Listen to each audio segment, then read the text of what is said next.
Welcome and thank you for joining us this evening. I'm Kathleen Rourke from Candlewick Press, and I'm delighted to have the honor of introducing the 6th episode in the Black Creators series, a collaboration between the Teachers College Reading and Writing Project and Candlewick Press, hosted by Sonja Cherry-Paul, Director of Diversity and Equity at Teachers College Reading and Writing Project. Tonight, we welcome Sophia Thakur, an acclaimed performance poet whose debut poetry collection for young adults and one of the best book titles ever, Somebody Give This Heart a Pen, published in September 2020. Since publication, Somebody Give This Heart a Pen has earned high praise, but perhaps none higher than that of author Angie Thomas, who said, "The power of Sophia Thakur's words will affect generations." Sonja and Sophia will be able to reply to comments during the presentation, so we invite you to use the comments section to ask questions. Thank you for joining us and enjoy the conversation. Hi, Sophia. How are you? Hi, I'm well. Thank you. Thank you so much for having me. Oh, thanks for being on the Black Creators series. So, Sophia, it's the 25th anniversary of National Poetry Month here in the United States, Wow. which has, it has become like the largest literary celebration in the world. And Wow. During the month of April, millions of educators are working especially to make poetry central and to spotlight poetry's essential place in all of our lives. Is there a similar kind of national recognition and celebration of poetry in England? Yeah, I think we celebrate National Poetry Day on the 3rd of October, I think it is, where we see brands pay more attention to their more word-based campaigns, which is really nice. I don't think it's where it should be I don't think it's at the stage it should be. I don't think it's of the scale as it is in America, but then the UK is a lot smaller as well, right? And I think also you have more of a cultural capital for poetry in America, more so than in the UK. Just because the traditions of UK poetry are typically quite it was quite elitist as an art form. It was something that was kind of class-based. Like if you had time to be a poet, you were probably rich already. As opposed to, I think in a lot of other places, whether it's the Middle East or America, where poetry was a form of liberation, it was a form of storytelling, message passing. The culture is a little bit different here. But that being said, it's growing, it's changing. I'm part of that change, which is amazing. But yeah, it's not as big. It's not as big as it is out there. Oh, well, thank you for that history. Thank you for that knowledge around poetry and it being just a form of liberation, but not always. And that it was something that was maybe not in reach of everyone. So considering the elitism of poetry, when did you first fall in love, and how did you first fall in love with poetry? This reminds me of that Brown Sugar film. When did you first fall in love with hip hop? I think it was maybe Common asking, I don't know. But I think my earliest memory of poetry was, of what I could define as poetry at the time anyway, was Def Jam poetry. So I would go on YouTube, I'd type in Def Jam poetry, and it would be Mos Def introducing someone in his melancholy way. He'll be like, "I'd like to introduce my friend, my longtime friend, global songwriter, but incredible writer, poet, Lauryn Hill." And then it would be like Lauryn Hill or Common or Alicia Keys or DMX or Black Ice. So artists, like musicians, doing poetry. And I think that was where I first met poetry. I was amazed by how charming an art form it was. I think that's what it was. I think it spoke to who I was as a 15-year-old, as a 14-year-old, not the most outspoken, not the loudest. So I think that gentle way of storytelling, that gentle but really powerful way of storytelling just spoke to my character at the time. So I think Def Jam poetry, I remember watching Daniel Beatty, Knock Knock. And it's this poem where he's talking about what it was like growing up without a father. And at the very end of the poem, he says, knock, knock, who's there? We are. And he's talking about this generation that are becoming men without fathers to raise them. And there was so many sentiments inside that poem. That was the first poem I fell in love with, I think, but there were so many sentiments inside that poem. And the way that spoken word unpacked it, the way that it could unpack this feeling or story, it just really spoke to me in by way of comparison, by way of image. And I think that's when I first fell in love with poetry explicitly. But I think I was always in love with poetry just because I was always in love with music. I was always in love with the storytelling in music. So I guess for as long as I love song, I guess I've loved poetry. Yeah, I love the way that you are spotlighting the absolute connection between music and lyric and poetry and storytelling. So important for educators to hear, because they are teaching classrooms filled with students who have this love of music, and how that can be an entry point into other art forms, other kinds of poetry.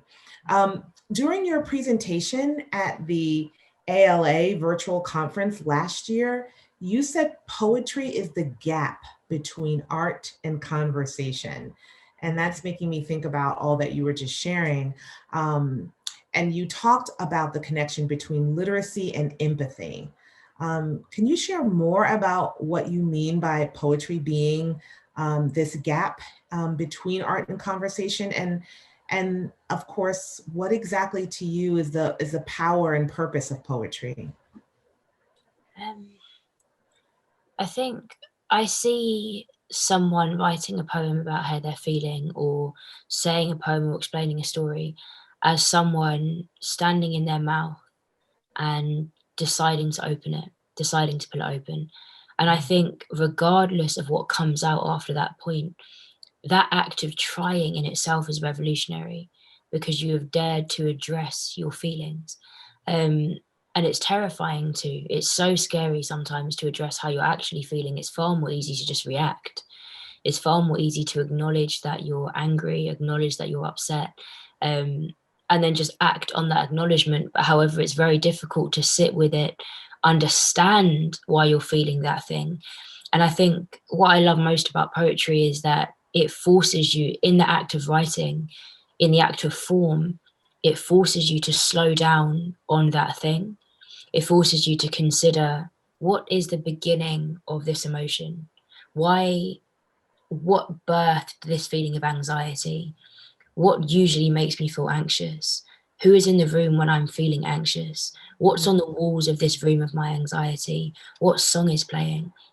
And I think in taking that trail through your feelings, you learn it more, you learn what it responds to, you learn what causes it, and learning the cause of your feeling is one of the most empowering things you can do, right? And during lockdown, for example, I realized that the root, or the first step of my creativity and my best creating, is discipline.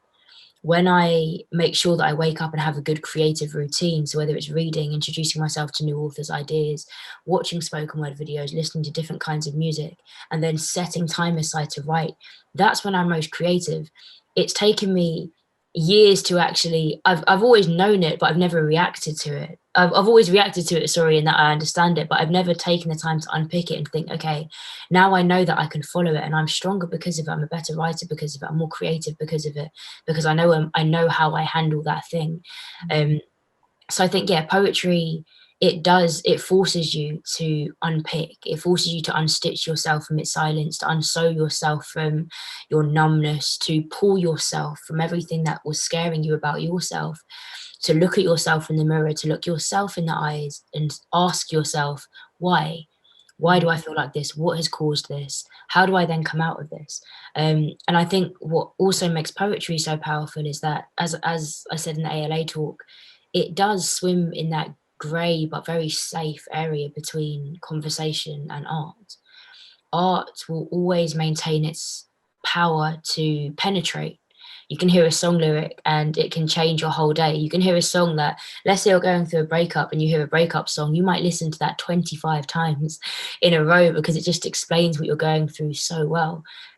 We do look for art to be a reflection of ourselves sometimes, or a reflection of our feeling, or for it to be the mouthpiece that we don't feel like we can actually address at that point in time. So I think poetry, it's still, in the fact that it is word-based, in the fact that it's still art and you're still finding a picture for a thing, it penetrates, it still paints that picture. But I think because it doesn't force you to have any a skill in the vein of like dancing or painting or singing or something that can be explicitly drawn out as good or bad, because it does follow the very natural human ability to communicate and just talk, it's accessible. And I think its accessibility is what makes it so powerful, which is why I guess I'm so passionate about changing the curriculum and turning it into something that is more accessible and that feels like it can be our neighbor. It feels like it can be our safe space. It feels like it can also be our safe room or home to go to, and not just a certain class of people. Because it's so powerful. Like, accessibility is one of its biggest assets and traits, yet I don't think it's lent into as much. I don't think I answered a single bit of your question, sorry. Everything that you said is so incredibly powerful, and I think that almost every word or phrase you say is a poem. Trying is revolutionary, and the way you talk about poetry as a reflection, as really a mirror for us to truly know ourselves. You said to unstitch ourselves, and so much of what you said is just so powerful and important to hear. And then you just started to talk about making poetry accessible. So I'm wondering if we could think a little bit about poetry in school. How was poetry taught in your younger years, Sophia? And were there things that teachers did to provide access, as you talked about, to poetry that you'd recommend to all educators? Were there any things that your teachers did that you thought, you know what, all teachers should be doing this? Poetry in school. So in my school, or I think in, not even just in my school, I think the syllabus, right?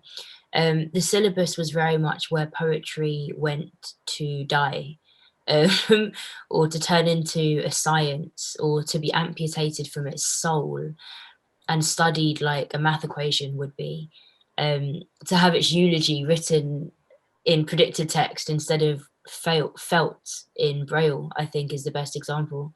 The curriculum, I guess, in its, or the syllabus, sorry, I should say, in its inherent desire to limit all of life to wrongs or rights, I think it failed to understand that the power of poetry, it never lived in how deeply it could be understood, but instead in how transformative it can be when it's felt. And I think if you study a mountain for how it breaks ground, you'll never really experience the glory of its peak. I think, yeah, sure, it's easy to unpick something into metaphors and similes and punctuation and assonance or whatever it might be. And I think we do that in some ways to control it, I guess, or to control it. But I think it's much harder and far more rewarding to walk into a poem naked and just let it present itself to us. And I think this is why I've always loved performance poetry, because it recognizes that human tendency to unravel everything and decide to claim autonomy over how it will be received. It performs everything you need to know directly to you, and it revokes that access to surgery. And it says, I'm a poem, I'm whole, and this is what I mean. This is exactly what I mean. And I think that's why I love performance poetry, because I know that also ambiguity has left far too many hearts on the sideline of its own story. I think we watch, as someone who's just recently written a book, I've had to watch, I guess, in some way, foreigners strip away the message in search of some deeper treasure that actually sat at the surface, waiting to be worn around the neck of an open heart, not necessarily an open textbook. So I think what I would always encourage teachers to do is to remember that poetry is understood not like a science is. It doesn't have to be studied to understood. The first step of understanding it is, or poetry is understood in how it's first felt, I think is what I'm trying to say. And any analysis should be the study of that feeling first, not the form. So the question should be, what from this line made you feel nostalgic, or however you felt when you read the line, before the question is, what does a comma or metaphor do in this poem? Because it isn't a science, and if it is, the closest thing it can be is biology. And even the study of biology, it begins with how the body reacts to itself, and that's how we learn about the rest of the body, right? So that's what I'd encourage teachers to do, I think, to reveal the poetry in our everyday lives. As teachers, we have such a luxury of poetry already existing in a form that kids love.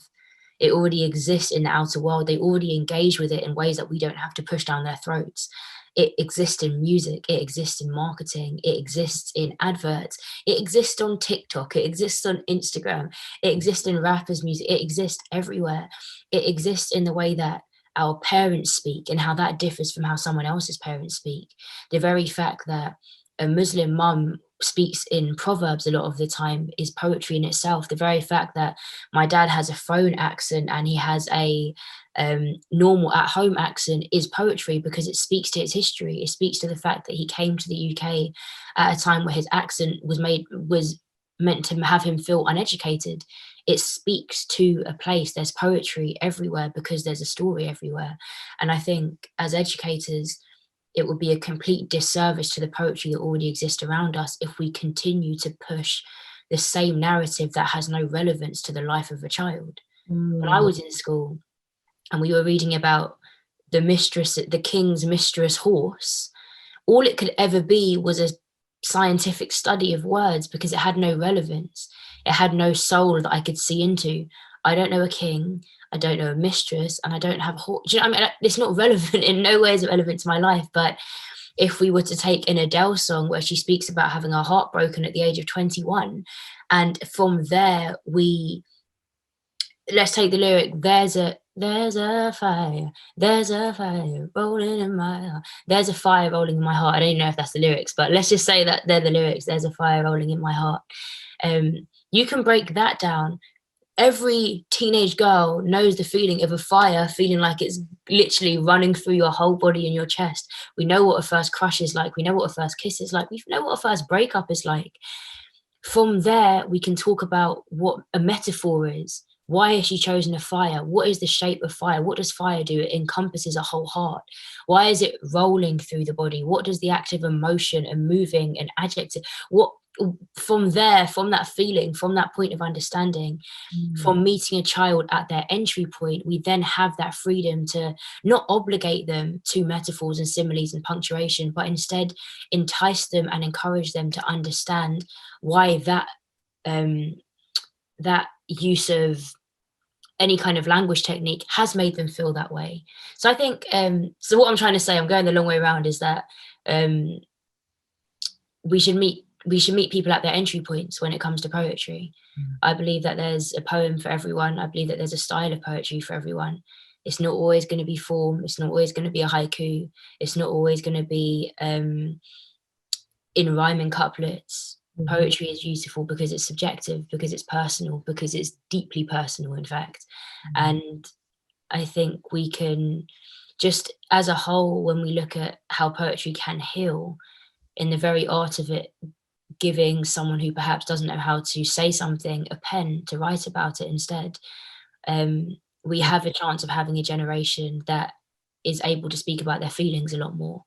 Someone might not know to say they experience depression or anxiety, but they might know that the feeling inside them at this point in time makes them wish they could sleep for 10,000 years. If they can communicate that in a poem, someone can read that and say, oh, that is a trait of depression. This person is going through this thing. Let's surround them with the help they need. So I think we should meet people at their entry point, is what I'm trying to say. Oh, Sophia. So you are a brilliant young woman. I'm a woman of a certain age. I was so hoping that you were going to say something different. I was so hoping that you were going to talk about an experience learning poetry in school that differed from my experiences. But instead you said, and I want educators to hear this, that school is where poetry went to die, to be amputated. And I think what's revolutionary about what you're saying is that we need to, as educators, teach poetry as an analysis of feeling rather than a form.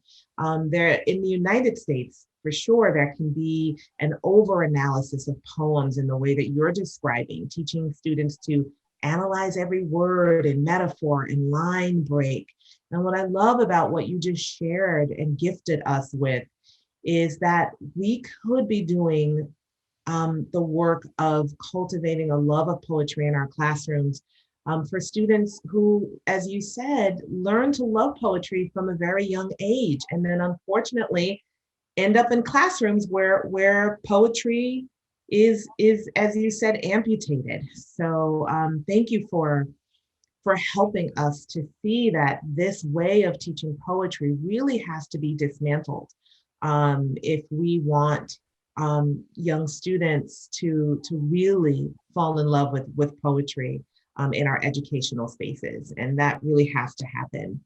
Can we talk a little bit about performance poetry? And as a spoken word poet, you know, for any students watching and listening, do you have any tips for emerging young spoken word poets to help them hone their craft? Unfortunately, school has not often been a place where spoken word poetry and slam poetry has been a part of the curriculum. So what tips or advice might you offer for young emerging poets? I think the first thing I would say, because this is also something I'm constantly trying to teach myself. Thank you as well. Sorry for your really kind words. But I think the first thing I would say and say to myself is find your voice before you put somebody else in your mouth. And I think it's becoming increasingly harder to do that now with social media, because we have this metric that we take on as judgment for our art, for our creativity. We have likes, we have shares, we have engagement. And I think sometimes we judge the validity of our voice based on this metric. But I think what I would encourage young authors, young writers, young performers to do is to remember that your art exists perfectly offline. Your art can be appreciated and is good before anyone likes it. It's good before anyone shares it. It is good despite. So I think that's the first thing I would say, not to put your art up against someone else's who perhaps gets all the engagement in the world and then take that as judgment on your art. So I would say don't look at the mountain as a comment on your life. Just look at it as a mountain. So that's the first thing I would say. Find your own voice, get comfortable in it. You're allowed to write different to Rupi Kaur, but you're also allowed to aspire to write just like her. You're allowed to write different to Saul Williams. You're also allowed to aspire to write just like him. You are allowed to go into as much detail as James Baldwin and Toni Morrison did. You're allowed to do the complete opposite. You know, like you are. Make sure that your writing feels like you when you read it back and not like someone else. And I think that can sound ambiguous. And so for me, what I try to do is when I read back my writing, enjoy reading it. I want to be able to read it and say, actually, I really like that writing style. I like what I said here. I think this was a very nice way to say it. I like the picture this has created. When I read it and I think that is so basic, but it would cater to this audience, or that is way too detailed and perhaps only I would get it, that takes away from my enjoyment. And I think that's one side of it. The other side is identify your audience. I remember I was abroad and I read this poem to a friend of mine, and it was a poem on childbirth and mothers and the beauty of giving birth to a child. And it was met with the most lackluster reaction you could have ever gotten. He said it was a great poem, but he gave me some really good advice. He said, I hope that you never stop admiring your own work because you are saying it to audiences that are not your audience. And when he said that, I was like, someone who cooks only African food and feeds it to English people who perhaps don't like hot food, not that English people don't like hot food, but let's just say they didn't like hot food, they're going to go away thinking their food isn't nice, but really that's just not their audience. So I think what I would encourage young authors to do as well is write and write and write in your voice until your audience gravitates towards you, or know who you want to speak to, know who you speak into. I might want to speak into the lives of men who feel as though they don't communicate. That also doesn't necessarily mean that I write in a way that caters to men that don't communicate. So I think just work out your wire, work out your web, work out who you want to talk to, what kind of writing appeals to them, but also how do you bring your voice into all of these things. So that would be, I think that's probably the biggest piece of advice that I've given myself over the years. And also, it's a constant. It is an absolute constant. It's a. At the end of the day, when you become a full-time artist, it has to be a business in some ways, right? So I'm constantly telling myself, remember your voice, find your voice. Where is your voice? So yeah, I'd say protect and preserve your voice. That is powerful advice, and I want to add to that advice and say that emerging poets looking for guidance can certainly find a lot of it in this stunning, gorgeous, breathtaking collection of poems in Somebody Give This Heart a Pen. And when I say breathtaking, I really, really do mean breathtaking. Readers will gasp for air over the coming of age poems that you include in this about identity and pushing against social norms and resistance and joy and pain and resilience and love, as you gift us with a view of your experiences, your journey, navigating relationships and the world. And I have to tell you, as a Black woman and the mother of a Black daughter, it was particularly breathtaking to read the way that you uplift Black girls. There are lines that just jump off the page and feel like an anthem. So what are you hoping Black girls in particular will resonate with as they read this incredible work? I think at this point of time, I think what I want young Black girls in particular to hold on to is that joy is also protest, and their own personal joy is also protest. And that doesn't mean that it should exhaust them. That doesn't mean that there is oppression against it. It just means that they have every right to exist in their joy. I think our identity is so heavily politicized that we sometimes forget to just be. We forget to just be young. We forget that we are deserving of just our love stories or our friendship groups or lightness, just being light, not feeling heavy, not being exhausted by our skin color, not feeling like we have to earn the right to exist safely. So I think if there's one thing that I really want to get out now, and it's funny because if you asked me this maybe a year ago, it might be stand up, fight the power. It might be speak your truth. It might be don't be scared to say how you feel. It might be you have every right to stand on your lips and speak and say and pull your voice from your toes up. But I think now, after such an exhausting lockdown, such an exhausting few years, such an exhausting Black existence, I would say in essence of balance, as much as you care about the politicized side of your life, make sure you put as much weight on just existing free of hyper visibility to your own reflection. To look at your reflection and not just see a Black girl, but to see a girl, to see someone who doesn't have to be heavily politicized, to see someone who can do these things without fear of recompense, without fear of attack, without fear of judgment. Because now I've been in this race space, I've been in this political space for all of my formative years. I'm 25 now, I've been in this space for like going on a decade. And it is exhausting for your color to go before you. It's exhausting to know that you are going somewhere sometimes as a Black speaker. And I'm not saying it's not necessary, because it absolutely is. And I love what I do, and I'm grateful to have the platforms. But I also wish for my younger generations, my 12 and 13-year-olds, that they could just be young. Yeah. You know, that they could just be free of such awareness of the weight of their color, lest that weight be positive, I think is what I'd say. Yeah. Oh, so incredible. Definitely important for educators to hear, because we live in a world where adultification of Black girls in particular is very real, particularly in our educational systems. So I'm hoping educators are listening deeply and thinking about your Black girl students. And as you said, their joy is important, and they have every right to it.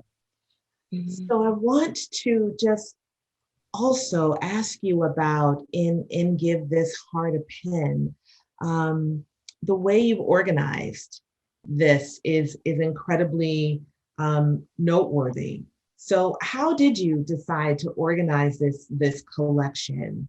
And you can see it here under my document camera, educators, that it begins with the process: grow, wait, break, and grow again. And while you're talking about it, I'm just going to flip through this gorgeous book so that they can get a little peek of it.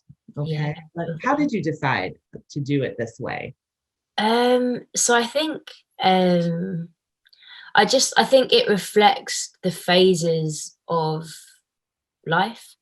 I think I was thinking about defeat a lot at the time, and this idea that when a tree falls down when a leaf falls down, from a tree, it doesn't say it's been defeated. It just acknowledges that that is the season it's in, right? It doesn't say that it has lost. It just says that it has passed. So I think that is the that is the process of life as well. If we can acknowledge that there will be breaking, but there will also be blooming. There will be ending, but there will always be restarting. There is peace in every problem. That's one thing that's very apparent to me, where in the midst of heartbreak, knowing that if I ride out this feeling, there will be such joy at the end of it. So I think I wanted to write, that wasn't the first order. I think, to be fair, the first order was a bit of a mess, but I think when I did go through the poems and realize this lives in this section, this lives in this section, I realized that what I was trying to do in all of the poems was reflect what I think to be a healthy journey of the heart. That's incredible. And I have to ask you, as an incredible spoken word poet, as I read this, I read it with a stack of Post-its, Sophia. I thought, I'm just going to flag my favorite poems. And this was a strategy that simply did not work, because I quickly realized that I was going to end up flagging every single poem. And I'm wondering, is there a particular poem you might read and share with all of us? Do you know what? I'm going to read an excerpt from my letter to my little Black girl. Yeah. Little Black girl, my heart lives inside your halo.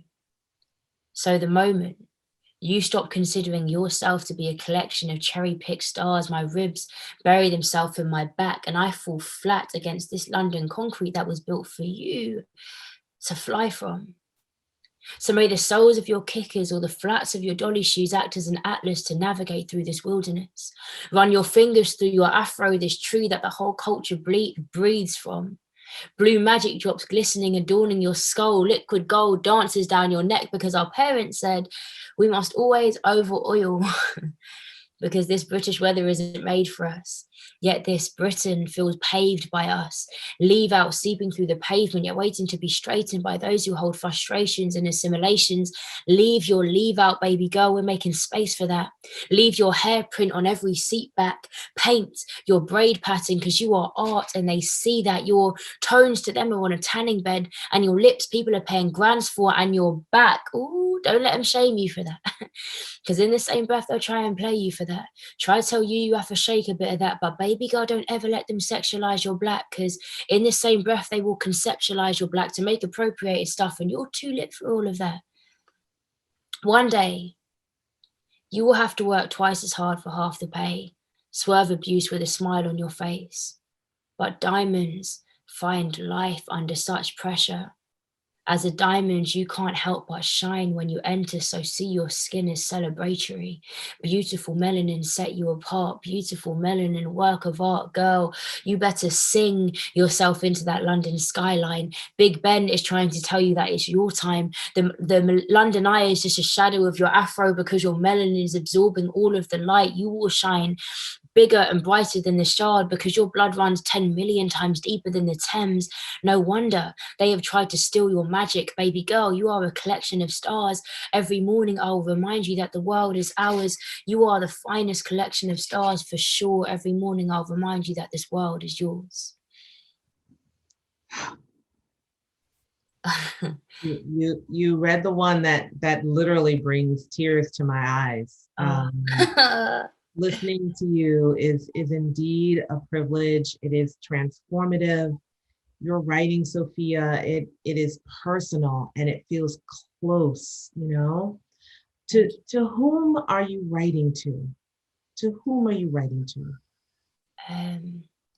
I think someone identified this the other day, actually, that there's a big chance that I'm writing to the 13-year-old version of me, who perhaps knew that I felt things but never thought to speak about it. That connection between what I was feeling and saying it just didn't exist. I don't even think I aspired to speak about it. It just wasn't a thought of mine. But then the amount of liberation I found when I did start speaking about things, the empowerment that you step into inside yourself when you give yourself a voice, it's revolutionary. You don't go back from that. You go from a girl to a woman at whatever age. When you start, not even a girl to a woman, that's a terrible example. I think you step into the next stage of yourself when you break that dam of confidence. So I think I tried to write as many different people's stories as possible, so that in seeing their most sensitive parts of their life on paper, they feel liberated to talk about it. It's like when you are feeling something and you talk about it with someone and they have a shared experience, that thing loses its grip on your bravery. That thing loosens its grip on your tongue. So I think I definitely write for, I think I said it at the beginning of the book, I write for those silent corners of all of us. I think that's the first thing. I think the other group of people I write for are perhaps people who didn't really ever see themselves in poetry growing up. I know that I only ever saw my stories on the spoken word stage.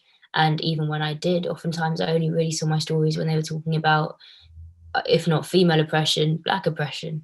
So I think just telling love stories and modern contemporary love stories and the reality of going back and speaking to an ex over and over and over again, I wanted to just tell my stories and other people's stories in an honest way that perhaps makes them think poetry is not so far from my existence. And what's next for you, Sophia? I mean, we have this gorgeous, gorgeous book that you've gifted us with. What else can we look forward to reading, to seeing from you? I would like to, in fact, let me just say I'm going to.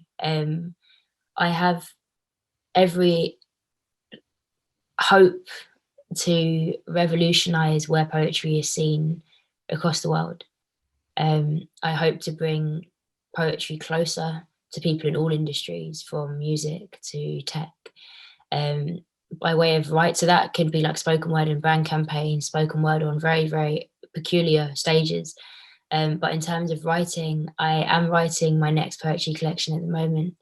And yeah, so there's that to look forward to. I think it's my best work so far, I hope.